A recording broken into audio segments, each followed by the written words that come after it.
Hi everyone. Today we are going to learn about kernel and shell, two important parts of an operating system. We will see what they are, how they work, and the difference between them. Okay.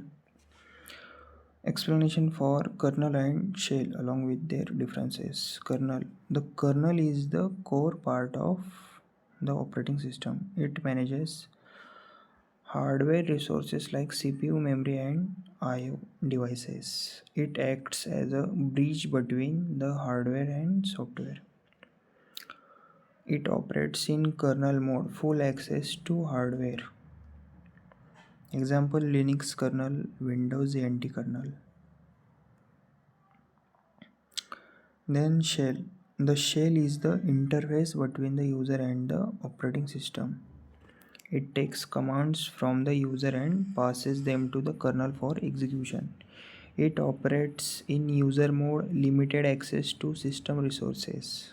Can be command line interface CLI or graphical user interface GUI.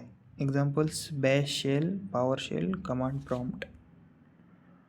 Okay, see, in simple words, think of your computer as a busy restaurant. Okay, the kernel is like the chef in the kitchen. It works behind the scenes, managing all the important cooking tasks like memory process and hardware resources. On the other hand, the shell is like the waiter.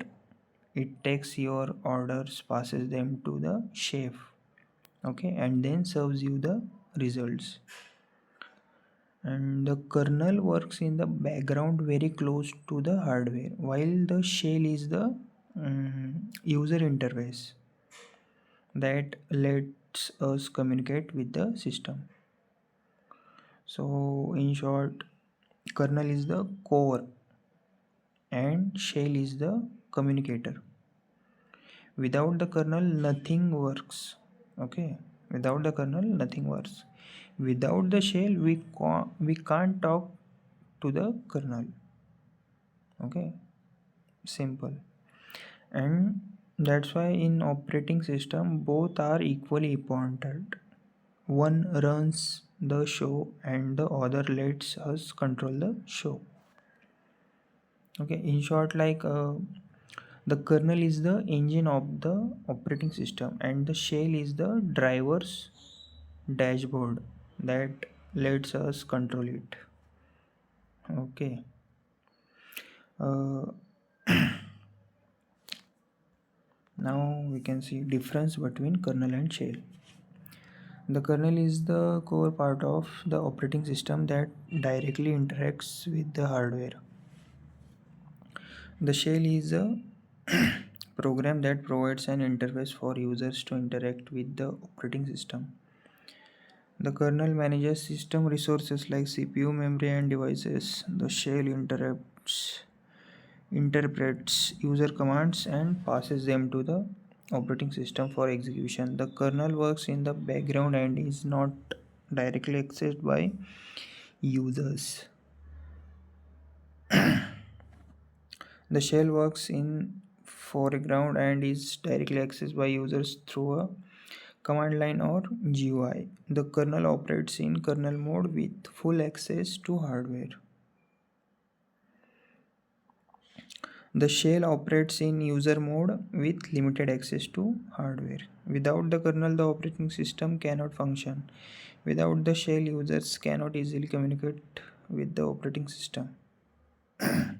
See, the first is kernel. The kernel is the core part of the operating system. Okay, it manages hardware resources like the CPU, memory, and input output devices. You can think of it as a bridge between the hardware and the software. It runs in a special mode called kernel mode. where it has complete control over the system. Examples: Linux kernel and the Windows NT kernel. Okay, now the shell. See, the shell is the interface between the user and the operating system. It takes commands from us and passes them to the kernel for execution. It works in user mode, which has mm, limited access to system resources. Okay, and the shell can be a command line interface like bash, or a graphical interface like desktop GUI, bash shell, PowerShell. Okay, examples: bash shell, PowerShell, and the command prompt. So, what's the main difference? See, the kernel controls and manages the system hardware. Okay, and while the shell lets the user communicate with the kernel, and the kernel works inside and the shell works outside. Okay, simple. Without the kernel the system can't function, and without the shell we can't give commands to the system. Thank you.